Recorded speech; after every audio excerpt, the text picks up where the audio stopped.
Hi friends, welcome back to my channel. I have two purposes today. I want to show you different ways to hold the yarn for tension and also explain a little bit about the Bruges wedge baby blanket, which is a variation of the Bruges wedge cowl that is in my book, One Skein Crochet. So the interesting part about, well, there's lots of interesting parts about this blanket. Let me pull up a little bit. So this is just the Bruges wedge. So it's a blanket where I am adding on and making this triangular shape. The work is progressing this way and growing along the edge that is not joined. But once you get to, and I will do a starting video probably for it, but I wanted to show you this really important edging here, which is important for the Bruges wedge cowl as well, which is once you get to the final row of the new wedge, when it joins to the previous wedge, and then there'll be another row along. So I want to get to that point. So let's see, is that a global? Can you see a little bit more here? So I started here with a point and it grew this way. And then when it got to the widest part down here, then we made some chains and started a new wedge that joined to the first one. Okay, and so we're doing a big long zigzag all the way around. And as you get to, I know this will make sense, I promise, if you ever make this project out of the book, but I wanted just to join here and show you a close-up. So here's the previous wedge that had joined, and now I'm working on this wedge over here, and I'm joining to the previous wedge on the end of this edge of the work. This edge of the work over here is not joined yet because it's new and nothing has happened, but I'm going to show you a little bit about this, and then we will start the new wedge. Okay, so as we come all the way across this row, this is row 59, by the way, of the wedge, instead of chaining two, joining and chaining two and working the next row, which is what we did on all these previous rows, because we're joining to the row 1 of the previous wedge, we're going to go ahead and do a yarn over 3 times, which is, I think, a double treble, and join to the bottom of that first row. And we're just making one big yarn over, pull through 2, yarn over, pull through 2, yarn over, pull through 2, 4 times. And so that is what joins those together. Now, to make the next pointy spot that will join the next wedge, we will end up doing this, which is at the end of this row, we're going to chain 8. So we need to turn. So all these rows are turned. And now we are making row 60, so there are 60 rows. So I'm going to go ahead and just double crochet. I did not add any chains. Double crochet in each of the stitches across. And the increases happen on the start of the new rows. So we are not going to be increasing at the end of this row. And now is a good time to tell you that if you're having trouble with the tension in your non-dominant hand or your yarn holding hand, if you're having trouble with the tension, maybe you've got arthritis, maybe something happens with your pinkies, whatever. If you have trouble with the tension here by holding the yarn, you can hold this yarn in your non-dominant hand as any way you want to get it accomplished, to get you the right tension. The whole point is just to get you a nice comfortable tension and a place to work. So I suggest having the yarn come up over the top of your index finger, and then I hold it like this. My pinky does all the work here in holding that tension.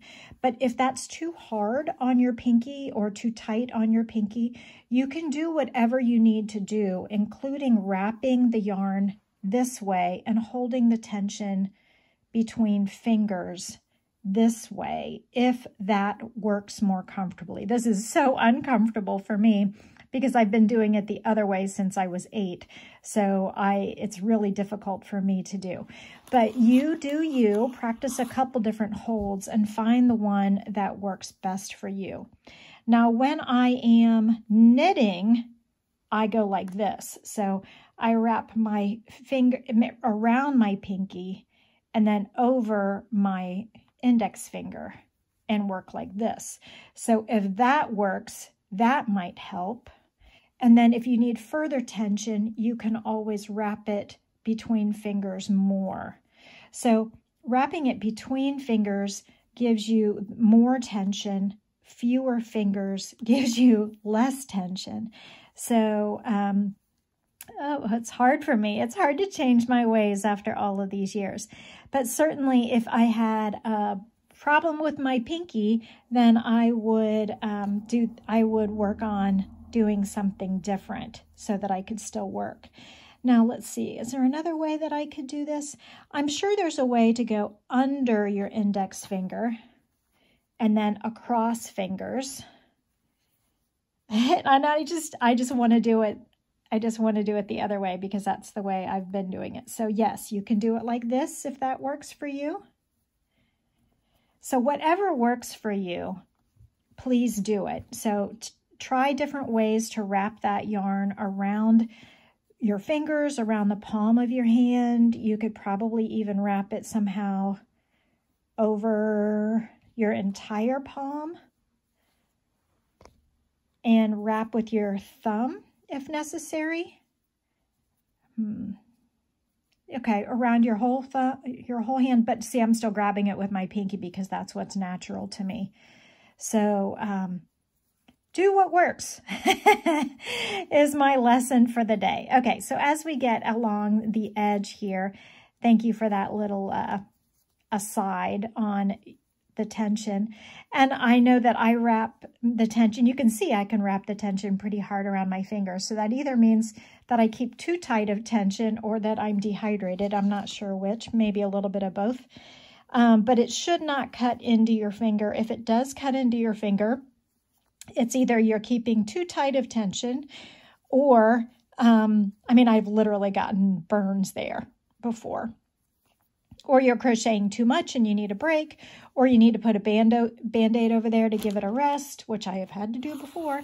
Or sometimes the friction of the yarn, depending on what kind of yarn it is, can cause a little bit of a rope burn of sorts.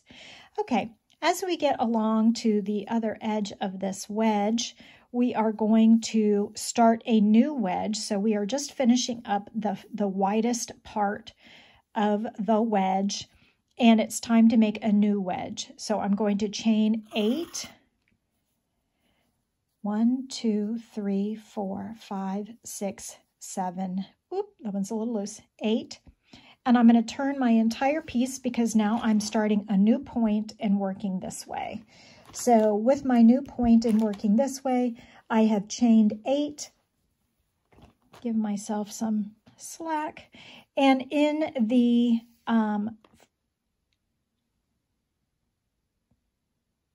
fourth chain, yes, in the fourth chain, 1, 2, 3, 4, I'm going to place 2 double crochets, 1, 2. So that is the start of our new wedge, and I am working away from the, here we go, this is the correct orientation here. So I am working, this is the widest part of the edge, and now I'm working a new wedge this way. So I have chained 8, placed 2 double crochets, so this counts as 3 double crochets. These skipped ones count as the first double crochet. Now I'm going to join, so chain 2, join with a slip stitch in the side loop, chain 2, turn, skip the chains. So I am not increasing on this very first part, so there will be 3 double crochets at the beginning of this point of the next wedge. Make sure you get 3 double crochets in there.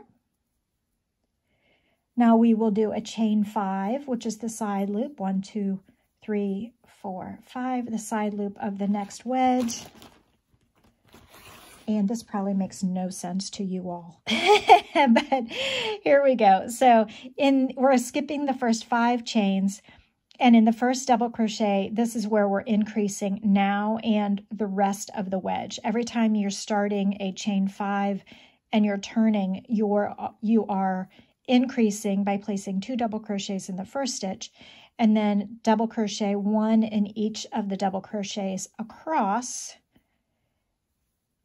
until you get to the chain loop joins. Now we're going to chain 2, join here, chain 2, and work back.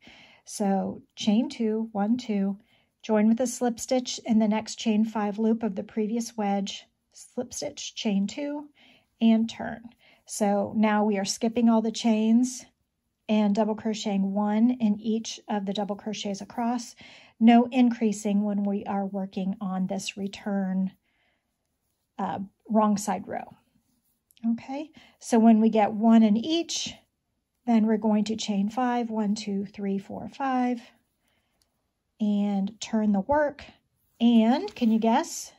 We do increase over here. And now that we have that increase right here, then you know that every time you have a side loop, you should be increasing. So I have my chain 5 loop happening here, and I will increase now with 2 double crochets. Okay, so these wedges have 60 rows in this DK version of the blanket. If you were doing the worsted weight version of this blanket, you only need 44 rows. The point is you need an even number of rows, okay? All right, and so if we were starting this project from the very beginning,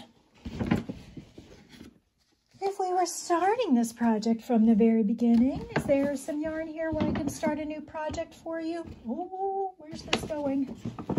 Oh, this is going to take a while. Okay, let me get some other yarn. If we were starting, this one is sport weight, but that's fine. If we were starting a new project from the beginning, we would start with a chain of, my goodness, Ellen, you've got too much yarn. Okay, let's look at the book and make sure that I'm going to say it exactly right. We're going to start with a chain of 6. So we're doing a little point. So if we're starting the project from the beginning, we're starting with a slip knot on the hook and a hook that goes with the weight of the yarn. We're going to chain 1, 2, 3, 4, 5, 6. 1, 2, 3, 4, 5 counts as the first side loop. So in the 6th chain from the hook, we are placing 3 double crochets. 1, and this is how you start the project. So I know I'm several minutes in and just now starting the project, but I wanted to show you that tricky part first and some different ways to hold the yarn. Okay, so there's our first row. Now we're going to chain 1, 2, 3, 4, 5. This is the first wedge before we even begin joining. And so now we are going to make a even numbered stitch here. So we've got 2 rows of 3 double crochets first.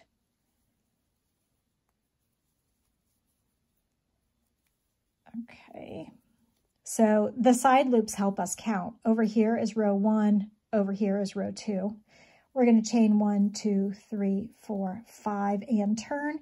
And now we will be doing the increases, and we're going to do the increases on this side of the wedge. So I might place a marker there so that I know easily that when I'm on this edge over here, that is when I am adding 2 stitches in the first stitch and then double crocheting across 1 for each stitch.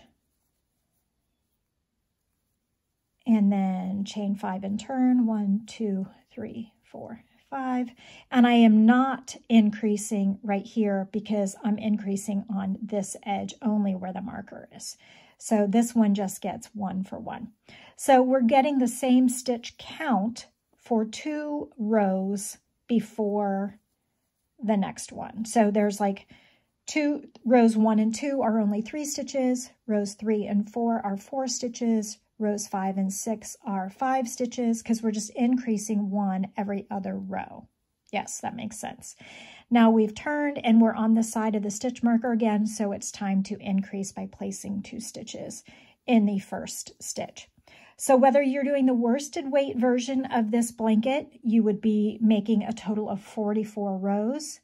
If you're making the DK version of this blanket, you're making 60 rows. And when you get to the end of the widest part of the wedge, that's when you are going to do the chain 8 like I showed you at the beginning. Okay, I'm sure there will be questions. I might have to redo this video, but give it a thumbs up and please leave questions if you want more detail or need something else. But I hope you have a valuable and relaxing use of your day. Bye. So if you liked this video, here's another one that's similar that you might also enjoy.